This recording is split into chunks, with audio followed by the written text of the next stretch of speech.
Hello, friends. Winding down, ending my day with my favorite part of the day, read aloud. Sitting here on my couch where I like to read and I'm getting comfortable. So I'm just kind of wondering where you guys like to read at your house. So if you want to put in the comments where you like to read at your house and maybe what time of day you like to read at, I can get to know you guys a little bit better as readers. Usually, I like to read in bed right before I fall asleep. But when I'm doing read aloud for students, I like to do it on my couch, and I like to do it at the end of the day. So it's about 3:30. So here we go. We're on chapter 13 already. Let's think about and talk about what has already happened in our story. So there's a big storm. Roz crashed and now she's trying to make the island her home. Okay, chapter 13, the aftermath. Daybreak and the storm had passed, but the sounds of water were everywhere. The air was filled with the dripping sounds of mountain runoff and the sloshing sounds of flooded streams. And then came a very different sound. It was the clanging sound made when a robot slips on a wet rock. There were quite a few clangs that morning. As Roz worked her way downhill, she scanned the aftermath of the storm. Giant mounds of mud and debris had formed below the cliffs. The island's central river had crested its banks and spilled into nearby fields and forests. Some trees had been uprooted. Others were submerged, their upper branches barely poking above the floodwaters, their lower branches swarming with fish instead of birds. After such a storm, you might expect to see animal corpses scattered among the devastation. That means dead animals. But the animals seemed to have survived just fine. Somehow they had known the storm was coming, and they had found shelter long before it rolled in. Lowland creatures who had sought refuge on higher ground were waiting patiently for the water to recede or to go away. Deer were wading through the flooded fields. Beavers were busily collecting a trove of fallen branches. Geese honked in the sky before splashing down into a watery section of the forest. Clearly, the animals were experts at survival.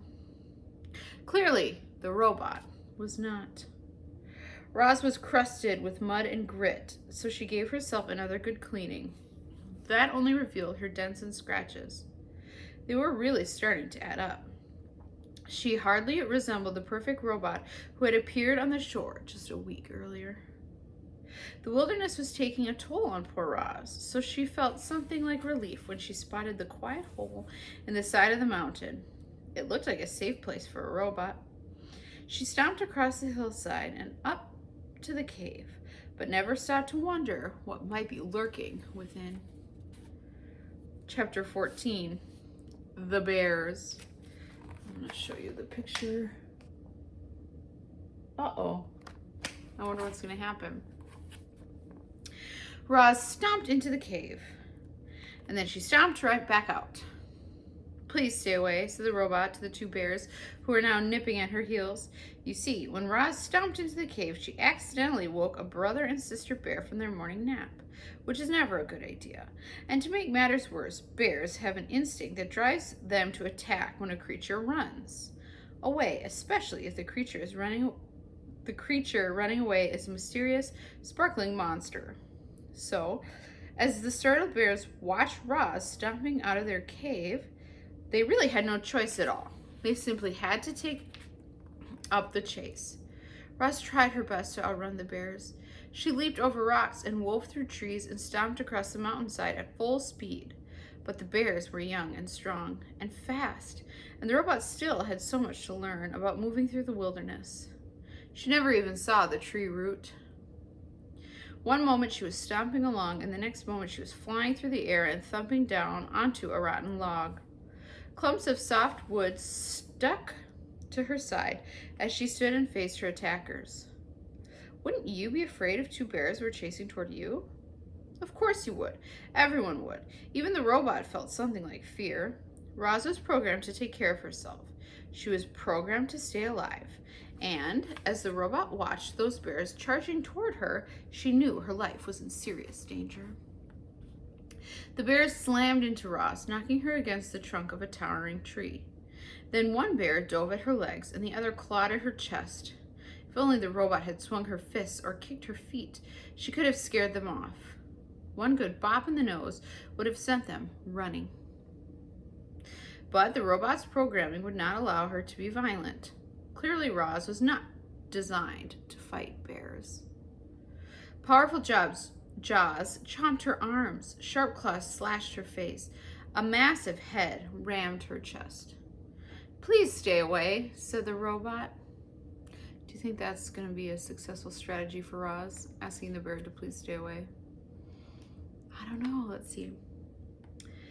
"Roar," said the sister bear. "Grrr," said the brother bear. And then the bears went in for the kill. But the robot had vanished. Chapter 15, The Escape.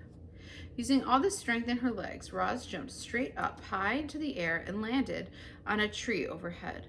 The tree shook with the sudden weight of the robot, and then thunk, thunk. 2 pine cones bounced off Roz, and a moment later, thunk, thunk.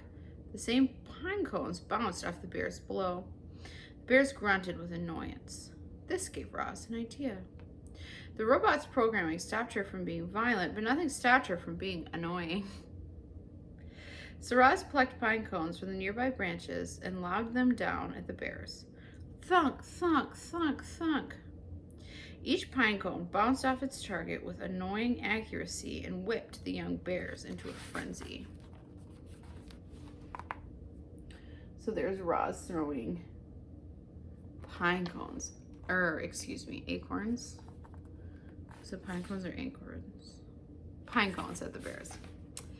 "Roar," said the sister bear. "Grrr," said the brother bear. "I do not understand you bears," said the robot.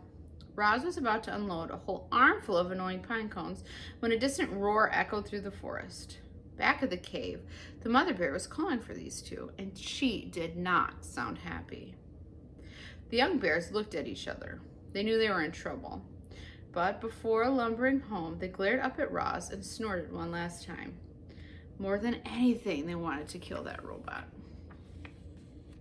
Chapter 16, The Pine Tree. Roz was in no hurry to leave the tree. She stayed on her branch long after the bears had gone, enjoying some peace and looking herself over. In addition to bite marks and claw marks, the robot was also covered in dirt, which, of course, meant it was time for another cleaning. She was making good progress when she felt something sticky on her arm. The problem with sitting in a pine tree is that, eventually, the tree's sticky resin will find you. It always does. And it found Roz. The robot scrubbed and scraped at the resin, and soon her fingers were completely coated in the sticky stuff. Then it was all over her arms and legs and her torso. And things were about to get even messier. A torso is like this part of your body.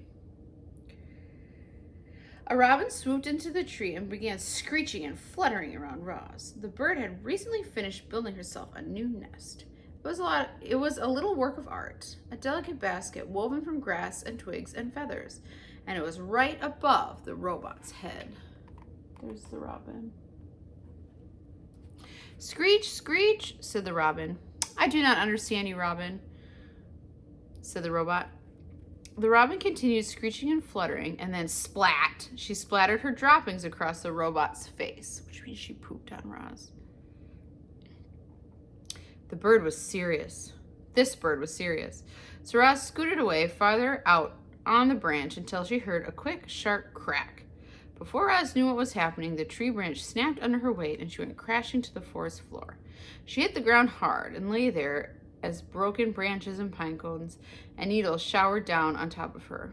There was another splat. Uh-oh, what happened? Yeah, the bird pooped on her again. And then quiet returned to the forest. Chapter 17, The Camouflaged Insect. Roz was a mess. She lay under the tree, covered in a heap of broken branches and pine cones and needles. She still hadn't removed the sticky resin from her body. And then there were the bird droppings. She was about to get up and give herself a rigorous cleaning when she noticed a peculiar twig. The twig was moving. It was crawling along one of the broken branches on the ground. With a gentle touch, the robot picked up the twig. Hello, stick insect. My name is Roz. You are very well camouflaged. The stick insect's body was long and thin. He had the same shape and colors and markings as a real twig. But if you looked closely, you just might see 2 tiny eyes and 2 spindly antennae. The insect didn't make a sound, and he sat perfectly still as the robot. The two of them sat still and silently stared at each other for a while. Thank you, stick insect, said Roz as she placed him back where she found him. You have taught me an important lesson. I can see how camouflage helps you survive. Perhaps it could help me survive also. Okay, scholars, that's where we're going to stop. What do you think that Roz is going to do? So she learned from the stick insect that he is safe because he has camouflage. So what do you think she's going to do? Maybe. All right, I'll see you next time. And we'll start on chapter 18, The Camouflaged Robot. Have a good afternoon, friends. Bye.